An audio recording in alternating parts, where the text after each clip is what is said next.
Indigenous man, which some people are saying is racist. The cartoon by Bill Leak shows a police officer telling a father that he needs to talk to his son about behaving responsibly. His response, yeah right, what's his name then?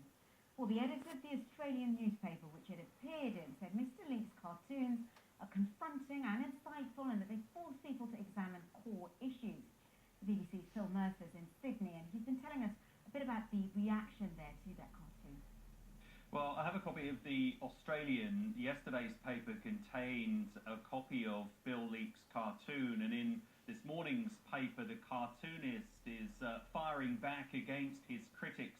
He says that those who've criticised his cartoon, especially those on social media, were sanctimonious and refusing to believe the truth about what Bill Leak has been describing as the rampant abuse and neglect of children in some remote Indigenous communities. Bill Leak also telling readers this morning that he has support from sections of the Aboriginal community. It's interesting to note too that the cartoonist also made reference to the scandal in the Northern Territory's juvenile justice system. You may well remember those pictures of mostly Aboriginal child inmates being abused, being tear-gassed and shackled by guards at detention facilities in the Northern Territory.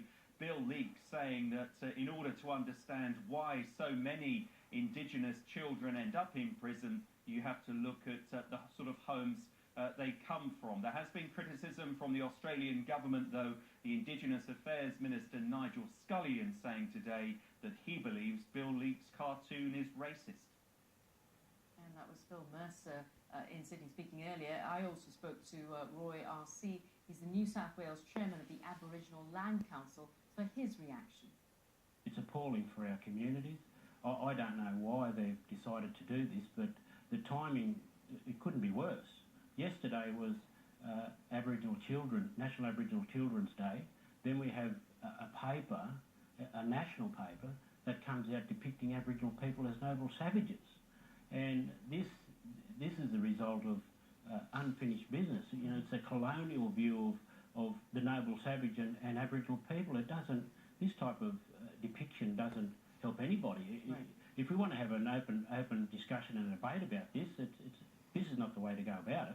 So how do you think an open discussion and debate should be had about it? Because the Australian newspaper, they've defended their cartoon. They say it's a tough issue to tackle and they refuse to skirt around these tough issues. They note that the cartoon actually echoes statements made by a well-known Aboriginal lawyer himself who said that Aboriginal parents need to be more responsible. So are they justified in their defence?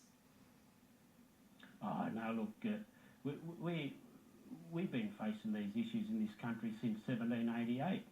You know, the impact of colonisation on Aboriginal people. We were dispossessed from our land, where our cultures were dismantled, our language was taken away from us.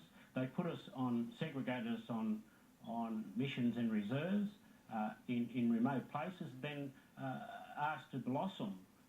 How can you blossom when you're living under a regime that is a white Australian policy that is fundamentally racist and flawed?